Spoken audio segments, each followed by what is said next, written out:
Assalamualaikum warahmatullahi wabarakatuh. Perkenalkan, nama saya Nurzakia Nabila. Saya merupakan mahasiswi dari Universitas Muhammadiyah Profesor Dr. Hamka, Fakultas Keguruan dan Ilmu Pendidikan, Program Studi Pendidikan Bahasa dan Sastra Indonesia, semester 5.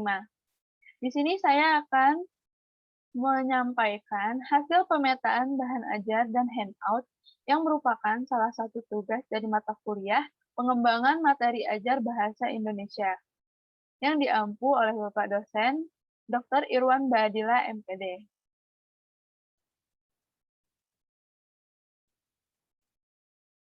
Selanjutnya, saya akan menyampaikan hasil pemetaan bahan ajar. Di sini terdapat kompetensi dasar 3.1 dan 4.1. Untuk KD 3.1, yaitu mengidentifikasi unsur-unsur teks berita, membanggakan dan memotivasi yang didengar dan dibaca. Lalu untuk KD 4.1, menyimpulkan isi berita, membanggakan dan memotivasi yang dibaca dan didengar. Selanjutnya ada indikator pencapaian kompetensi atau IPK KD 3.1, yaitu yang pertama, menjelaskan pengertian teks berita, yang kedua, menjabarkan unsur-unsur teks berita, yang ketiga, menentukan fakta dan opini yang terdapat dalam teks berita. Lalu yang terakhir, memberi tanggapan dalam isi teks berita. Selanjutnya ada indikator pencapaian kompetensi atau IPK KD 4.1. Yang pertama, menentukan langkah-langkah dalam menyimpulkan isi teks berita. Lalu yang kedua, menuliskan kembali hasil simpulan dari isi teks berita. Lalu yang ketiga, menyajikan hasil simpulan dari isi teks berita. Terdapat materi pokok pembelajaran atau bahan ajar. Yang pertama, fakta. Memaparkan video berita yang berjudul Sejumlah wilayah di Bogor terendam banjir dan longsor akibat diguyur hujan deras. Lalu selanjutnya, yang kedua, memaparkan teks berita yang berjudul Puluhan tamu pesta pernikahan di restoran ikuti rapid test dan sebagian reaktif. Lalu ada konsep. Yang pertama, pengertian teks berita. Yang kedua, unsur-unsur teks berita. Yang ketiga, fakta dan opini dalam teks berita. Yang keempat, tanggapan teks berita. Lalu ada prosedur. Yang pertama, mengidentifikasi langkah-langkah dalam menyimpulkan isi teks berita. Yang kedua, menentukan kesimpulan dari teks berita. Yang ketiga, dapat menyajikan hasil kesimpulan yang telah dibuat. Lalu, terakhir ada metakognitif, yaitu agar dapat mengetahui terkait unsur-unsur dalam teks berita dan dapat memberikan tanggapan dan kesimpulan terhadap isi teks berita yang telah dibaca. Selanjutnya ada bahan ajar atau sumber belajar, yaitu ada 4. Yang pertama, buku paket bahasa Indonesia. Yang kedua, video dari YouTube dan media lainnya. Yang ketiga, koran. Yang keempat, buku referensi yang relevan. Lalu terdapat 4 metode pembelajaran, yaitu yang pertama ceramah, yang kedua sesi tanya-jawab, yang ketiga penugasan individu, dan yang terakhir presentasi. Selanjutnya, langkah-langkah pembelajaran. Yang pertama, kegiatan pendahuluan yang berdurasi 15 menit. Guru mengucapkan salam dan membuka pelajaran, lalu menanyakan kabar dan kehadiran siswa. Guru meminta peserta didik untuk berdoa sebelum pelajaran dimulai, dipimpin oleh salah seorang siswa. Peserta didik memperhatikan guru dalam menjelaskan tentang tujuan manfaat materi tersebut dalam kehidupan sehari-hari. Yang kedua, ada kegiatan inti yang berdurasi 90 menit. Yang selanjutnya, peserta didik memahami pengertian teks berita yang dijelaskan oleh guru dan memperhatikan contohnya melalui tayangan video yang didengar. Peserta didik memperhatikan terkait unsur-unsur dalam teks berita melalui tayangan video. Peserta didik dapat memahami dalam menentukan fakta dan opini dalam berita yang dijelaskan oleh guru. Peserta didik dapat memberi tanggapan secara lisan pada tayangan video yang ditampilkan. Peserta didik Mengajukan pertanyaan terkait materi tentang teks berita jika ada yang masih belum dipahami. Selanjutnya, guru akan membahas materi langkah-langkah dalam menyimpulkan isi teks berita. Peserta didik dapat memahami dalam menentukan langkah-langkah dalam menyimpulkan isi berita dan dapat mengajukan pertanyaan jika masih ada yang belum dipahami. Peserta didik dapat menjawab pertanyaan pada lembar tes bahan ajar atau handout yang telah disediakan oleh guru. Peserta didik dapat mempresentasikan hasil simpulan dan tanggapan isi berita yang telah dibuat. Lalu yang terakhir, kegiatan penutup yang berdurasi 15 menit, guru memfasilitasi dan membimbing peserta didik untuk merefleksikan proses dan materi pembelajaran. Guru menyampaikan umpan balik terhadap proses dan hasil pembelajaran. Guru menyampaikan tugas kepada peserta didik, yaitu memperbaiki hasil simpulan teks berita yang masih belum benar. Yang terakhir, menutup pembelajaran dengan berdoa. Terdapat 3 teknik penilaian, yaitu yang pertama, penilaian sikap, spiritual, dan sosial. Yang kedua, penilaian pengetahuan, yaitu dengan tes tertulis. Yang ketiga, penilaian keterampilan, tes praktik atau presentasi. Untuk penilaian sikap, yaitu meliputi jujur, tanggung jawab, percaya diri, teliti, disiplin, berinteraksi secara efektif. Lalu untuk penilaian pengetahuan atau tes tertulis, memaparkan sebuah teks berita agar dapat menjawab latihan soal dengan benar. Di sini akan dipaparkan sebuah teks berita. Lalu setelah siswa membaca teks berita, maka akan menjawab pertanyaan-pertanyaan sebagai berikut. Yang pertama, jawablah pertanyaan terkait unsur-unsur teks berita di bawah ini.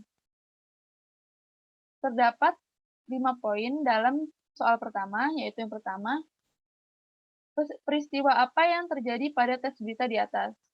Di mana terjadinya peristiwa yang diberitakan di atas? Kapan peristiwa tersebut terjadi? Siapa saja yang terlibat dalam peristiwa dalam pemberitaan tersebut? Mengapa peristiwa dalam pemberitaan di atas bisa terjadi? Lalu pertanyaan yang kedua, sebutkan fakta dan opini dari isi teks berita yang telah dipaparkan dan dibaca. Lalu yang soal ketiga yang terakhir, buatlah kesimpulan dan tanggapan dari isi teks berita yang telah dipaparkan dan dibaca. Selanjutnya yang ketiga, penilaian keterampilan atau praktik presentasi, yaitu dapat mempresentasikan hasil kesimpulan dan tanggapan terhadap berita yang telah dipaparkan dan dibaca dalam handout di tes tertulis.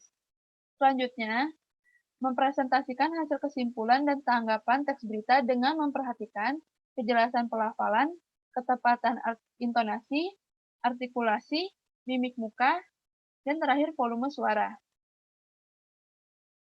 Selanjutnya saya akan menjelaskan handout yang telah saya buat,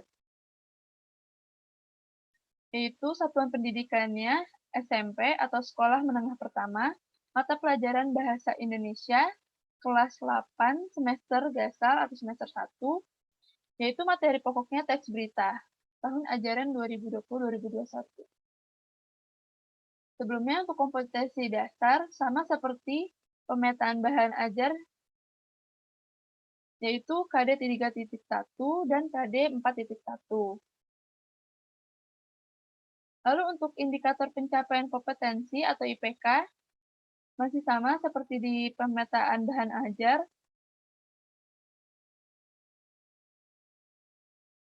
Lalu untuk IPK KD 4.1 juga masih sama seperti yang telah saya jelaskan pada pemetaan bahan ajar. Tujuan pembelajaran. Siswa dapat mengetahui terkait informasi tentang teks berita, seperti unsur-unsur teks berita, fakta dan opini dalam teks berita, serta langkah-langkah dalam menyimpulkan isi teks berita dan menyajikan hasil simpulan teks berita, serta dapat memberi tanggapan dalam teks berita. Petunjuk pembelajaran. Yang pertama, awali kegiatan pembelajaran dengan berdoa. Yang kedua, bacalah dengan cermat bahan ajar berikut ini dan sumber belajar lainnya. Yang ketiga, Catatlah hal-hal yang termasuk ke dalam informasi penting. Yang keempat, jika ada hal yang sulit untuk dipahami, silakan tanyakan kepada guru Anda. Selanjutnya ada peta konsep. Di sini ada peta konsep dari teks berita, yaitu terbagi dalam 2 cabang, mengidentifikasi unsur-unsur teks berita membanggakan dan memotivasi yang didengar dan dibaca. Yaitu untuk mengidentifikasi ini terdapat 4 cabang, yaitu yang pertama menjelaskan pengertian teks berita, menjabarkan unsur-unsur teks berita, menentukan fakta dan opini yang terdapat dalam teks berita, lalu yang terakhir memberi tanggapan dalam isi teks berita. Lalu untuk yang selanjutnya menyimpulkan isi teks berita, membanggakan dan memotivasi yang dibaca dan didengar. Terdapat 3 cabang, yaitu yang pertama menentukan langkah-langkah dalam menyimpulkan isi teks berita. Kedua, menuliskan kembali hasil simpulan isi teks berita, menyajikan hasil simpulan dari isi teks berita.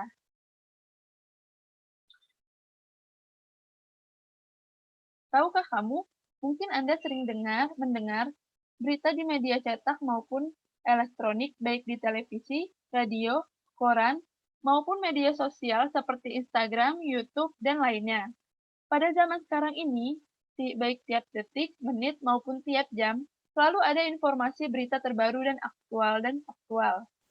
Pada materi kali ini, mari kita membahas tentang teks berita, tentang pengertian, unsur-unsur, dan lainnya. Untuk materi pembelajaran, yaitu yang pertama, ada pengertian teks berita, yang kedua, unsur-unsur teks berita, yang ketiga, tanggapan terhadap isi teks berita, lalu yang terakhir, langkah-langkah dalam menyimpulkan isi teks berita. Untuk latihan soal, di mana sama seperti di pemetaan bahan ajar, yaitu menyajikan sebuah teks berita yang berjudul puluhan tamu pesta pernikahan di restoran, ikuti rapid test, dan sebagian reaktif. Berikut merupakan teks berita yang bersumber dari Kompas. Setelah membaca teks berita di atas, jawablah pertanyaan-pertanyaan berikut ini. Yang pertama, jawablah pertanyaan terkait unsur-unsur teks berita di bawah ini, yaitu terdapat 5 poin. Peristiwa apa yang terjadi pada teks berita di atas? Di mana terjadinya peristiwa yang diberitakan di atas? Kapan peristiwa tersebut terjadi? Siapa saja yang terlibat dalam peristiwa pemberitaan tersebut? Mengapa peristiwa dalam pemberitaan di atas bisa terjadi? Lalu untuk pertanyaan yang kedua, sebutkan fakta dan opini dari isi teks berita yang telah dipaparkan dan dibaca. Lalu, soal yang terakhir, buatlah kesimpulan dan tanggapan dari isi teks berita yang telah dipaparkan dan dibaca, lalu presentasikan hasil kesimpulan dan tanggapan tersebut di depan kelas. Sekian presentasi dari saya, kurang lebihnya mohon maaf. Wassalamualaikum warahmatullahi wabarakatuh.